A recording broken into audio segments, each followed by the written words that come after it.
Hello, the topic is cementum. I'll be talking about definitions, development of cementum, physical and chemical characteristics of cementum, classification of cementum, functions, age changes in cementum, and anomalies in cementum. The normal periodontium provides the support necessary to maintain the teeth in function. It consists of four principal components, that is the gingiva, then comes the cementum, then the pedial, then the alveolar bone. The word cementum comes from the Latin word cement, which means quarried stone. So these are the few definitions. According to Glossary of Periodontology, it is classified as thin calcified tissue of ectodermal origin covering the roots of the teeth in which the embedded collagen fibers attach the teeth to the alveolus. According to Carranza, it is defined as calcified avascular mesenchymal tissue that forms the outer covering of the anatomic root. So the development of cementum. The Hertwig epithelial root sheath derived from the inner and outer enamel epithelium, it induces a secretion of enamel protein. This sends an inductive signal to the ectomesenchymal pulp cells to secrete predentin by differentiating into odontoblast, and this causes break in the Hertwig epithelial root sheath. The ectomesenchymal cells from the inner portion of the dental follicle comes in contact with the predentin by differentiating into cementoblasts. Cementoblasts then lay down cementum. So few physical characteristics of cementum include the hardness, which is less than that of dentine, color, that is light yellow with dull surface and lighter than dentine, the thickness, it is thinnest as a CAJ, that is 20 to 50 micrometer, and thickest at the apex, that is 150 to 200 micrometer. The permeability include permeability of cellular cementum is greater than acellular cementum, and the permeability of cementum decreases with age. Now, few chemical characteristics include, that is organic content and inorganic content. The organic content constitute of 50 to 55% and inorganic content constitute of 45 to 50%. The organic content is mainly composed of type 1 collagen fibers, protein polysaccharides, non-collagenous proteins, and cementum proteins. So the main type of collagen present are type 3, type 5, type 9, and type 14. And the main sources of this collagen fibers include, first one, that is the extrinsic fibers, also known as Sharpie's fibers. These are embedded portions of the principal fibers of pedial and formed by fibroblast. And the second type, that is the intrinsic fibers, they belong to the cementum matrix and they are produced by cementoblast. Coming to inorganic content, it consists of calcium and phosphate in the form of hydroxyapatite, and it also consists of trace amounts like copper, fluorine, iron, lead, potassium, silica, sodium, and zinc in various amount. And cementum has highest fluoride content. Coming to classification, there are various classification. The first one is based on location, that is radicular and coronal cementum. The radicular cementum, which is found on the root surface, coronal cementum, which forms the enamel covering of the crown. Coming to based on a second classification, that is based on the presence or absence of cells, that is cellular cementum and acellular cementum. So acellular cementum, which is present of the cervical third or half of the root, and it does not contain any cells. These are formed before the tooth reaches the occlusal plane. So these are more calcified, and the main component is Sharpie's fibers, which are inserted at approximately right angles onto the root surface. The rate of development is faster and the incremental lines are wide apart. Then coming to cellular cementum, it present mainly on the apical third of the root, contains cells, that is the cementocytes. It is formed after the tooth reaches the occlusal plane and less calcified, and these Sharpie's fibers occupy only smaller portion and occupy other fibers that are arranged parallel to the root surface. And the rate of development is slow and the incremental lines are closer. Now coming to next classification, that is based on origin of matrix fibers. It is divided into extrinsic fibers and intrinsic fibers. The extrinsic fibers, which is derived from the pedial, and it is formed by fibroblast, and these fibers run in same direction of pedial principal fibers, that is perpendicular or oblique to the root surface. Coming to intrinsic fibers, this is derived from the cementum and formed by cementoblast and run parallel to the root surface and at right angles to the extrinsic fibers. Then based on presence of collagen fibers, that is fibrilla cementum and afibrilla cementum. Fibrilla cementum, that is cementum with a matrix that contains well-defined fibrils of type 1 collagen, and afibrilla cementum is cementum that has matrix devoid of detectable type 1 collagen fibrils. Now, according to Schroeder and Page classification, they classified into acellular afibrilla cementum, acellular extrinsic fiber cementum, cellular mixed stratified cementum, and cellular intrinsic fiber cementum. We will be talking about individually. First one is acellular afibrilla cementum. It consists of mineralized matrix and it contains neither cells nor extrinsic or intrinsic fibers. And these are formed by cementoblast, which is found in the coronal cementum, that is cervical margin of the tooth. And it is less homogeneous and their thickness lies between 1 to 15 micrometer. Next, acellular extrinsic fiber cementum. It is mainly composed of densely packed bundles of Sharpie's fibers and they lack cell. They are confined to coronal half of the root and it commences shortly after crown formation is completed. And it is formed by fibroblast and cementoblast. The thickness lies between 30 to 230 micrometer and the only type of cementum is which is seen in the single rooted tooth. Coming to cellular mixed stratified cementum, that is composed of extrinsic and intrinsic fibers. It contains cells and they are co-product of both fibroblast and cementoblast, and they are usually seen in the apical third of the roots, apices and furcation areas.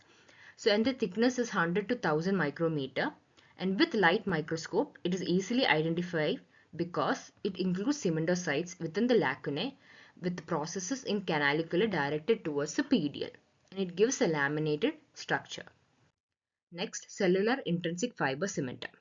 It contains cells and intrinsic collagen fibers, which is formed by cementoblast. It fills the reception lacunae, and it has a very minor role in the attachment, and is usually seen in the middle to apical third and interradicular cementum. Coming to hyaline layer of Hopfield-Smith is also known as intermediate cementum. Sometimes dentine is separated from cementum by a zone known as intermediate cementum layer. It does not resemble either to dentine or cementum. Usually it is represented in apical two-thirds of the roots of molars and premolars, and it is rarely seen in incisors or deciduous teeth. Sometimes this intermediate cementum is found as a continuous layer, at times only found in the isolated layers. Thickness, it is 10 micrometer. So coming to, there are two junctions of cementum. First one is cemento-enamel junction. That is, it has cementum overlaps enamel. That is in 60 to 65% cases. Next, cementum just meets the enamel. That is only 30% we are seeing. Then there's a small gap between cementum and enamel. That is 5 to 10%. This is cementum which overlapping the enamel. Then here it's just edge to edge, the crown and the cementum. Then here there is a gap, small gap between cementum and the crown. Next, cemento-dentinal junction. The cementum is attached to the dentine firmly. The cemento-dentinal junction is scalloped in deciduous teeth and it is smooth in permanent teeth. Sometimes the cementum and dentine is separated by an intermediate layer. The width appears to be stable even when the age increases. So about 20 to it is wide as 2 to 3 micrometer wide. So incremental lines of cementum, these are also known as the incremental lines of Salter. It represents the rhythmic period of deposition of cementum. It appears as dark lines running parallel to the root surface. It is seen both in acellular and cellular cementum but is more prominent in acellular cementum. Now coming to functions of cementum, which include anchorage, repair and functional adaptation. Now, other functions include that it serves as a periodontal ligament space, walling in filled canals, sealing of necrotic pulps, and protection of subadjacent dentinal tubules. Now, age changes in cementum, that is, as age increases, the smooth surface become irregular, and there will be continuous deposition of cementum occurs in apical area. And cementum resorption is active for a period of time and then stops for cementum deposition, which creates a reversal line.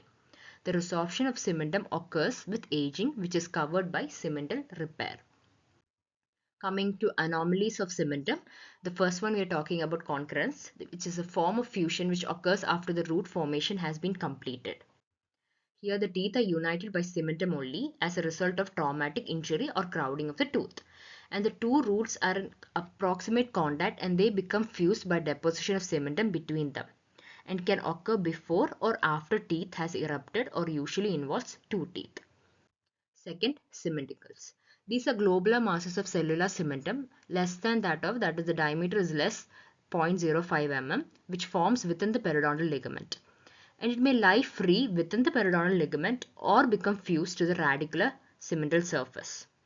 And it originates from the degenerating cells or epithelial cell rest in pedial.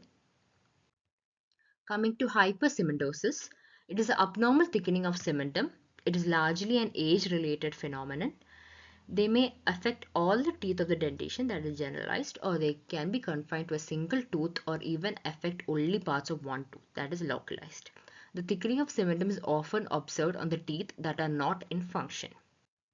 Coming to hypoplasia, it's also known as cemental aplasia. It is the absence or paucity of cellular cementum. Coming to hypophosphatasia, it is due to an inborn error of metabolism. The basic disorder is a deficiency of enzyme, that is the alkaline phosphatase, in serum or tissues. It is characterized by loosening or premature exfoliation of deciduous teeth, mainly the anteriors. And when looking under the microscope, this exfoliated teeth, they show a complete absence of cementum or isolated areas of abnormally formed cementum. Then ankylosis. It is a fusion of cementum and alveolar bone with obliteration of periodontal ligament. It results in resorption of root and its replacement by bone tissues. So it occurs due to mainly following factors, that is cemental resorption, chronic periapical inflammation, tooth replantation, occlusal trauma, and around embedded teeth. The next, cemental tears. These are detachment of fragment of cementum from root surface. So separation of cementum, it may be complete with displacement of a fragment into periodontal ligament, or it can be incomplete with cementum fragment partially attached to the root. Also, detached cementum may be reunited to the root surface by new cementum, or it may be completely resorbed or may undergo partial resorption followed by addition of new cementum. Next comes enamel pearls. If some Hardwick epithelial root sheath cells remain attached to the forming root surface, they can produce a focal deposits of enamel-like structures called enamel pearls. So the clinical significance is that they are plaque retentive structures. They promote periodontal disease. They look similar to calculus but cannot be scaled off. Only grinding will help in the elimination. Now next we will be talking about the cementum repair and resorption, and these are the factors which influence them, that is the local factors and systemic factors. Under local factors, it is trauma from occlusion, orthodontic movement, pressure from malaligned erupting teeth, cyst and tumors, teeth without functional antagonist, embedded teeth, replanted and transplanted teeth, and periapical disease and periodontal disease. Next, systemic factors include calcium deficiency, hypothyroidism, hereditary fibrous osteodystrophy, and Paget's disease. Coming to conclusion, that is cementum forms a functional unit which is designed to maintain tooth support, integrity and protection. So minor non-pathological resorption defect on the root surface are generally reversible and healed by reparative cementum formation. Irreversible damage may occur when the cementum is exposed to the environment of a pocket or an oral cavity. These are the references I have included. Thank you.